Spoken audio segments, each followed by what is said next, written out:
আমি কারো ক্ষতি করি না, আমি কত কষ্ট করে কীর্তন করে আমি এইসব করছি।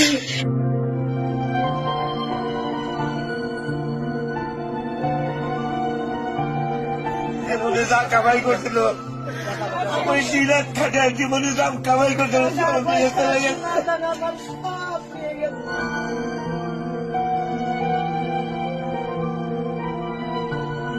সন্দেহমূলক করে আসে যে ভাঙচুর করছে। ভাই দেখেন পাবনা আমরা তো অত কাগজ কলমে আমরা নেতাগিরি করি না, আমার নাম মাত্র আওয়ামী লীগ, সবাই জানে আমরা আওয়ামী লীগ, কিন্তু হয়তো একেবারে যায় না ওভাবে।